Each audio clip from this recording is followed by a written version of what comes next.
Du 14 juin au 14 juillet, les meilleures nations d'Europe vont s'affronter pour disputer l'Euro 2024 en Allemagne, une compétition qui s'annonce pleine de passion, pleine de football comme on les aime, un football des nations. On va voir ça ensemble pour décrypter et tout présenter avant cet Euro qui commence ce vendredi par un Allemagne-Écosse.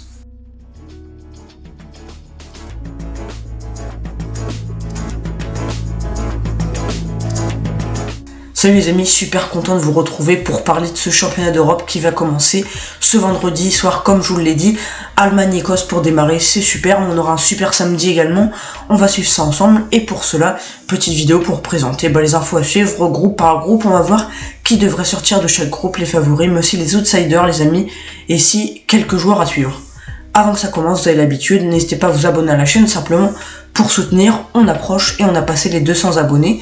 Donc je vous en remercie et puis on se rapproche maintenant de la grande période olympique où je vous rappelle qu'on aura une vidéo par jour en juillet jusqu'aux Jeux Olympiques. Les tournages sont en cours donc n'hésitez pas à suivre ça et puis à vous abonner pour ne rien manquer dès que ça sortira. Vous avez également les autres réseaux sociaux, que ce soit X, Instagram ou TikTok qui sont disponibles dans la description pour également suivre le reste de l'actualité sportive.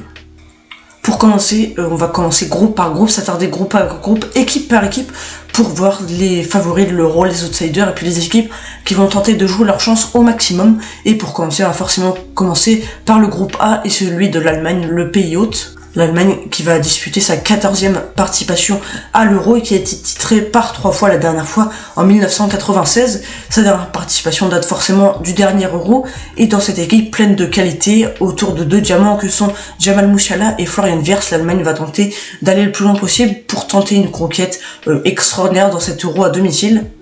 Une qualité invraisemblable à tous les postes notamment et que ce soit offensivement comme défensivement, notamment la défense Jonathan Tah, Rüdiger, le gardien Manuel Neuer qui aura toute son expérience et tout son talent encore pour porter la Mannschaft dans cette compétition. L'Allemagne qui commencera ce match d'ouverture par affronter l'Écosse, puis la Hongrie, puis la Suisse. L'Allemagne semble donc favori de ce groupe pour sortir et pour remporter cette phase de groupe, pour se hisser en 8e, à voir ce que ça donnera après par la suite.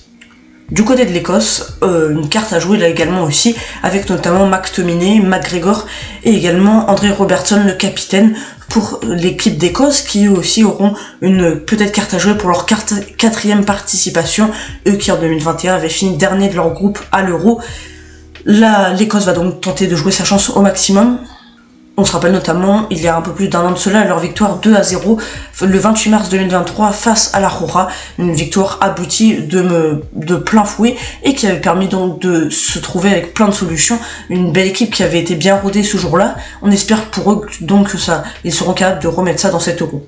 Du côté de la Hongrie, on va également voir Dominik Szoboszlai, le capitaine, dans leur 3-4-3 habituel, pour que la Hongrie s'habitue à un 3-4-3 maintenant, ou 3-4-2-1 peut-être. On verra comment est utilisée cette Hongrie, mais une Hongrie qui a eu des très bons résultats parfois, avec notamment dans cette série qualificative de novembre 2022 jusqu'à au printemps, on a une série d'invincibilité de 14 matchs avec 9 victoires et 5 nuls. Donc une équipe qui a forcément battu de belles équipes et qui a été solide, que ce soit à tous les étages, que ce soit au niveau défensif comme offensif, et notamment avec une qualité au milieu également. On peut retrouver également l'habitué de Leipzig, Peter Gulacsi. Pour leur 6e participation, peut-être le pays qui aura plus de chances de terminer derrière l'Allemagne.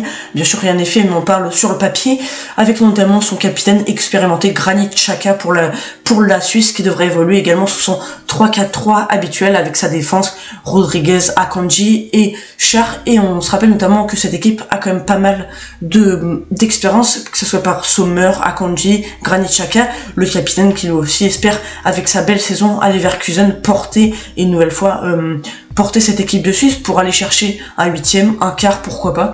Puis la Hongrie et l'Écosse devraient se jouer notamment cette qualification, peut-être comme meilleur 3e.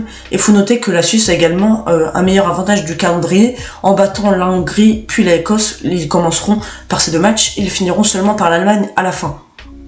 Donc on se dit que probablement que la Suisse, si elle remporte ces 2 matchs, devrait déjà être qualifiée et devrait prendre une belle option pour se qualifier ensuite vers les 8e de finale. Si on s'attarde maintenant au niveau du groupe B, peut-être le groupe de la mort, le groupe le plus relevé avec une qualité dense d'équipe l'Espagne, l'Italie et la Croatie et l'Albanie composent donc ce groupe. Notamment, on va commencer par la Roja, qui va donc se présenter avec son 4-3-3 habituel, notamment le bon gardien Unai Simon dans les cages, une défense à 4 notamment qui devrait être portée avec le Normand Laporte comme charnière, et puis on a également ce milieu plein de qualité.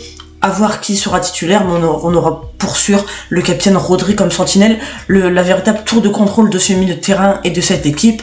Et puis enfin devant, on a deux ailiers très très jeunes, mais plein de fraîcheur que sont Nico Williams de l'Athletic Club, et puis Lamine Yamal, seulement 16 ans, du FC Barcelone, qui devrait accompagner Morata devant. Une équipe donc dense, avec beaucoup de qualités individuelles, et qui forme un bon collectif, cette équipe de possession qui essaiera de se rattraper de son mondial 2022, où ils avaient prématurément été sortis dès les huitièmes de finale par les futurs demi-finalistes, les Marocains. On l'a dit, une grosse qualité offensive, et puis dans cette qualification, dans ces 8 matchs de qualification, l'Espagne a été la 3e meilleure équipe à inscrire le plus de buts, derrière la France qui en a inscrit 29 et le Portugal 36. L'Espagne, avec 25 réalisations, a été très très forte offensivement face à des adversaires qui n'ont pas toujours été simples à jouer, mais l'Espagne a fait le travail. Et on le dit, Nico Williams et puis Lamine Yamal, ce sont deux vrais dangers, et pour le futur ils s'inscrivent dans une lignée totalement folle pour la Roja et sont deux éléments clés de la future et de l'actuelle Roja. C'est la 7e participation pour la Croatie. Dernière participation en 2021, et un milieu qui est comme élément central de cette composition d'équipe, avec le milieu qui commence à avoir une expérience totalement dingue. Modric, le capitaine, qui lui est totalement plein d'expérience, que ce soit en club ou en sélection, mais avec le Real Madrid notamment. Brozovic et Kovacic, et ces trois-là étaient présents lors de la Coupe du Monde 2018, où ils s'étaient inclinés en finale 4-2 face à l'équipe de France. Et puis derrière, on a également Gvardiol de Manchester City, défenseur assez jeune, Livakovic dans les cages, qui a été très très bon lors de la précédente Coupe du Monde. Et puis devant, on a également Budimir et Perisic, aussi du talent intéressant. Donc on a une équipe de Croatie qui va forcément poser des soucis et qui aura une belle carte à jouer une nouvelle fois dans cette Euro. L'Italie également aura sa carte à jouer et va tenter de se qualifier parmi les deux premiers, avec notamment une qualité à tous les étages. Donnarumma dans les cages, Bastoni, Mancini, Di Lorenzo et Di Marco seront les 4 défenseurs probables. Et puis on a également un milieu très bon avec Pellegrini, Jorginho, Barella qui seront sans doute titulaires, et même devant Scamacca qu'on a pu voir en demi-finale face à l'OM d'Europa League. Et on a également Chiesa, Raspadori, et aussi une belle qualité dans ce 4-3-3. L'Italie est donc tenant en titre de cette Euro, où elle s'était imposée face à l'Angleterre. Mais on se rappelle également que l'Italie n'a pas fait la dernière Coupe du Monde, et pourtant l'Italie, qui n'a pas forcément été brillante de ses qualifications à l'Euro, va tenter de remettre ça pour essayer de chercher un nouveau titre. Enfin, on a l'Albanie qui évoluera dans son 4-2-3-1, et c'est puis c'est leur deuxième participation à l'Euro après celui il y a 8 ans en 2016. Les Albanais vont donc tenter de créer un véritable exploit dans ce groupe. Ils sont tombés avec sans doute plus fort qu'eux à tous les niveaux. On aura notamment leur capitaine Jim City pour apporter une expérience, lui qui joue à l'Atalanta, pour apporter une certaine expérience. On a également Isai sur le côté droit, le défenseur droit qui était passé par le Napoli, deux qui vont devoir apporter une expérience importante pour eux. Mais on se rappelle que la défense est quand même leur point fort, et une défense solide pourrait leur permettre de viser pourquoi pas une 3e place, une qualification. Parmi les deux premiers serait compliqué, mais une 3e place avec un exploit, ça pourrait le faire. Du côté du groupe C, les Three Lions, l'Angleterre est le favori évident, avec une équipe qui va mêler forcément une forte expérience, à l'image de son capitaine Harry Kane. On aurait également derrière 3 offensifs que sont Phil Foden, Bellingham, Saka, tous évoluant avec une belle expérience dans des grands clubs, habitués de la Ligue des Champions, mais forcément une jeunesse où ils ont déjà un talent prêt pour performer. Et puis on a également en défense par exemple une expérience qui va pouvoir être apportée, que ce soit par Kyle Walker, John Stones, également Trippier, pour accompagné. Par exemple, on a également Declan Rice au milieu de Arsenal pour apporter une forte expérience. Et ce milieu, cette équipe d'Angleterre apporte un vrai mélange qui parfois semble aller, mais comme on l'a vu face à l'Islande, la défaite en amicale de préparation face à l'Euro. Pour l'Euro, on verra ce que ça donne. L'Angleterre semble un peu parfois brouillonne, mais avec une vraie qualité d'effectif. Si Gareth Southgate arrive à mieux négocier cette équipe, on pourrait pourquoi pas avoir une belle équipe d'Angleterre. Les outsiders de ce groupe, avec une colonne vertébrale, Schmeichel, Kier, Eriksen, et on pourrait même ajouter l'attaquant de devant, Højlund de Manchester United, lui aussi, qui, avec une belle expérience qu'il va prendre au fur et à mesure du temps pour le très jeune attaquant d'United. Eriksen, Kier, Schmeichel sont donc la véritable colonne vertébrale de ce Danemark. On peut également ajouter Christiansen en défense, qui a une véritable, lui aussi, expérience passée par des beaux clubs. Ils ont fait demi-finale, on le rappelle, au dernier Euro. Ils avaient été très très bons, malgré l'incident survenu sur Christian Eriksen. La dernière Coupe du Monde s'est plutôt mal passée avec une élimination dès le premier tour. Les Danois vont donc viser mieux et auront la place dans ce groupe. On peut également parler de la Serbie qui aura une carte à jouer mais très compliquée également, avec un trio offensif expérimenté, Sergej Milinkovic-Savic, Mitrovic et également Tadic, l'ancien de l'Ajax, le capitaine. Mitrovic, c'est peut-être l'élément clé de cette équipe avec ses 35 buts en 35 matchs à Al Hilal dans le championnat saoudien. Mitrovic va donc essayer de porter cette équipe de Serbie qui aura une forte densité offensive et on se rappelle qu'ils peuvent avoir une certaine solidarité également qui peut leur permettre de jouer un tour dans ce groupe. Enfin, dans ce groupe C, on a la deuxième participation pour le pays qui est la Slovénie. Après 2000, c'est seulement leur deuxième participation et avec une équipe qui semble avoir peu de chance quand même de vraiment poser des soucis quelque part, mais quand on regarde, il y a quand même de la qualité d'effectifs, et que forcément Jan Oblak, le capitaine, est habitué des grands rendez-vous pour la sélection et avec l'Atlético Madrid. Et puis on a devant deux jeunes joueurs, mais deux très bons attaquants, notamment Sesko et Sporar. Benjamin Sesko d'ailleurs, qu'on se rappelle le très bon match qu'ils avaient fait où ils avaient battu le Portugal 2-0, un très bon match de leur part, et c'est ce qui pourrait remettre cette année, pourquoi pas, ou dans un groupe où ils sont pas forcément énoncés comme outsiders, mais ils auront une carte à jouer également. Le groupe D, c'est celui de l'équipe de France, forcément accompagné de la Pologne, des Pays-Bas et puis de l'Autriche. 11e participation pour nos Bleus, vainqueurs à 2 reprises en 1984 puis en 2000. L'équipe de France, 24 ans après, a un statut de favori à délivrer, à assumer totalement, et l'équipe de France va tenter de chercher ce bonheur 24 ans après la dernière championnat d'Europe. Avec une équipe dans un 4-3-3 mignon, côté gardien, Hernandez, Upamecano, Konaté ou peut-être Saliba, vu ses performances en amicaux, Koundé pour la défense. Derrière, au milieu, on sait pas, on aura probablement N'Golo Kanté accompagné d'un Tchouaméni, Rabiot ou peut-être Kamavinga. Et puis après, on aurait forcément l'expérience de Griezmann, comme son Euro, on espère, en 2016, où il avait été excellent, l'un des meilleurs joueurs de ce tournoi. Il avait été très très bon, et puis les souvenirs qu'il rappelle étaient très bons pour lui, notamment sa demi-finale face à l'Allemagne. La France qui reste notamment sur cet Euro, une élimination prématurée dès les 8e face à la Suisse. Mais en fait, on aura tout de même, faut se rappeler, le capitaine Mbappé qui devra accompagner Giroud et Dembélé, un trio offensif très très intéressant et enrichissant pour cette équipe, notamment Mbappé qui, le nouveau joueur du Real Madrid, a un statut à assumer. Giroud pour son dernier Euro tentera d'être le meilleur possible, et puis Dembélé, une saison parfois brouillonne mais pleine d'espoir avec le PSG. L'équipe de France est le favori de ce groupe et l'un des favoris de cet Euro. Ensuite, on a la Pologne avec un Robert Lewandowski comme capitaine, mais pas pour le premier match, lui qui devrait être de retour d'ici le 20 juin notamment, lui qui a subi une petite blessure, et justement ça pourrait profiter à Zielinski à 30 ans. Le milieu devrait pourquoi pas assumer ses responsabilités et se prendre à 100% dans cette équipe, lui qui a parfois été toujours un peu plus en retrait, on peut dire, accompagné notamment de Szczesny dans les cages de l'expérimenté gardien, qui devra lui également porter cette Pologne qui semble parfois avoir des limites, et dans ce groupe ça pourrait se démontrer. Une équipe utilisé par Ronald Koeman, bien huilé, qu'il connaît très très bien. Ronald Koeman, c'est les Pays-Bas, et c'est une équipe qui me plaît beaucoup sur le papier, et je pense qu'ils ont un vrai truc à faire. Ils sont pas dans les favoris, mais ils ont un beau truc à faire dans cet Euro. Une défense notamment à 3, De Vrij, Ake, Van Dijk. Les Pays-Bas, malgré la blessure de Frenkie de Jong et son forfait, devraient compter sur un trio offensif très très intéressant, avec notamment Cody Gakpo, Memphis Depay et le jeune Xavi Simons. À noter que les Pays-Bas sont quand même dans un groupe avec la Pologne, la France et l'Autriche. Ils sont quand même placés pour être deuxième, et le 21 juin à 21h face à l'équipe de France, le match s'annonce très très intéressant. On verra ce que ça pourra donner pour eux, mais les Pays-Bas ont une très belle carte à jouer. Enfin, dans ce groupe, il faudra pallier 3 gros forfaits, ceux des deux Schläger, le gardien, puis le milieu, et celui de David Alaba. Et notamment, on pourra compter sur l'expérimenté Sabitzer, le capitaine de cette équipe, qui va tenter de porter cette équipe d'Autriche, qui semble peut-être la moins armée de cette poule, mais qui aura quand même une carte à jouer peut-être comme meilleur troisième. La Pologne n'est vraiment pas sur sa meilleure forme, et l'Autriche pourrait bien et bien en profiter. On se rappelle par exemple d'une belle victoire 2-0 le 21 novembre face à l'Allemagne, et puis le 26 mars 6-1 face à la Turquie.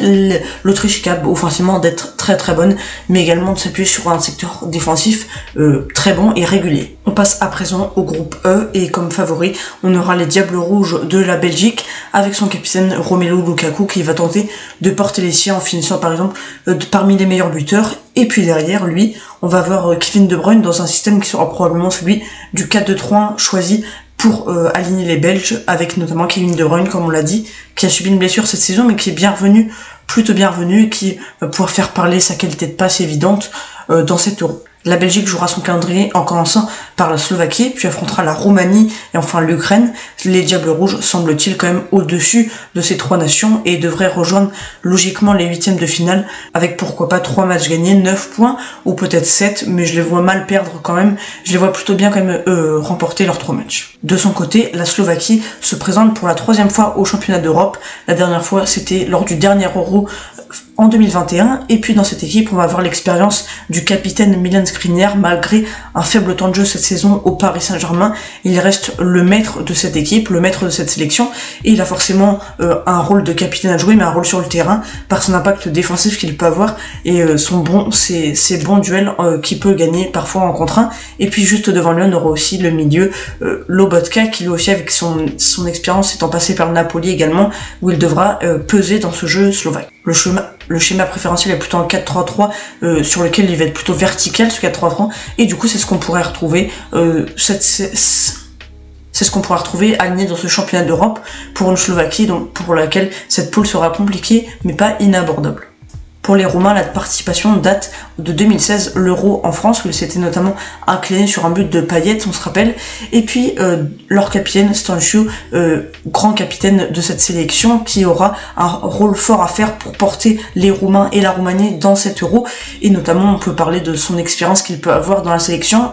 Par exemple, c'était le seul Roumain qui était présent à cet Euro, qui était présent déjà à l'Euro 2016. Donc c'est l'élément central de cette équipe et c'est l'élément à surveiller principalement.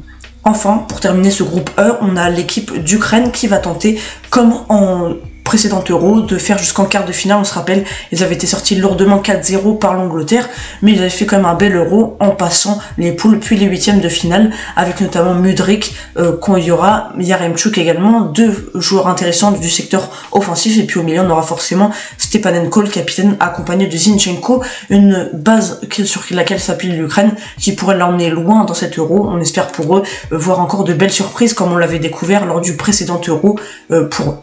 Pour le dernier groupe, on va commencer par la Turquie. Pour leur 6e participation, la dernière en 2021, la Turquie s'appuiera sur une jeunesse, par exemple, comme Arda Güler du Real Madrid, le jeune Turc qui tentera de porter les siens, et puis aussi sur de l'expérience à l'image de Çalhanoğlu, le capitaine, le milieu, qui tentera également lui aussi d'apporter son savoir-faire, et de Burak Yılmaz, l'ancien Lillois, l'avant-centre de cette sélection, qui portera également les siens par sa finition, son sens du but et sa qualité évidemment devant les cages. Un 4-3 qui parfois, sur lequel s'appuie les Turcs, a pu parfois être en réussite, comme la victoire face à l'Allemagne, chez l'Allemagne, en Allemagne, 3-2 là-bas. La victoire était belle le 18 novembre dernier. On espère pour eux qu'il y aura d'autres exemples comme cela. En parlant de potentielle surprise, quoi de mieux que d'évoquer la Géorgie de Willy Sagnol pour leur première participation depuis leur création, première participation de l'histoire.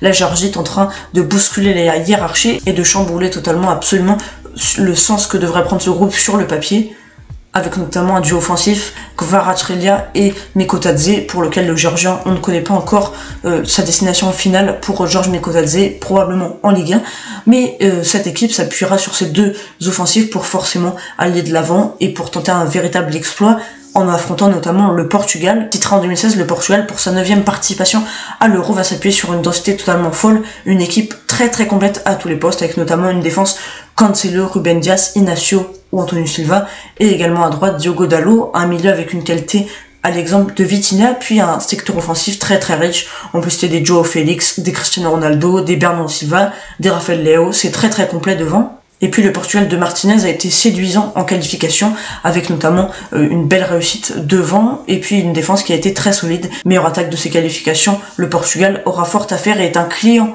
sérieux à prendre pour cet Euro. Pour terminer cette vidéo et cette présentation, on va parler de la République tchèque de Patrick Schick. Le dernier Euro était absolument incroyable de leur part. Ils étaient sortis face au Danemark. Ils avaient été éblouissants avec un parcours jusqu'en quart de finale pour les Tchèques qui tenteront de remettre ça avec leur capitaine Souček et également Patrick Schick devant. l'attaquant du Bayer Leverkusen qui a fait une saison complète, tentera de ressortir le même Euro qu'il avait sorti en 2021 où il avait été très très bon là aussi parmi les meilleurs buteurs. Bon les amis, pour cette vidéo, j'espère qu'elle vous aura plu. C'était super intéressant de parler de cet Euro.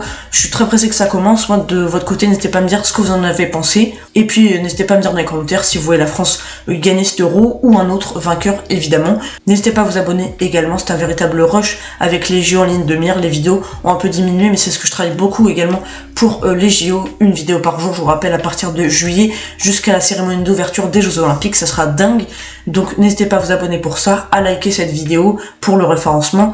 Et puis moi, je vous dis à très bientôt sur le stade. Salut!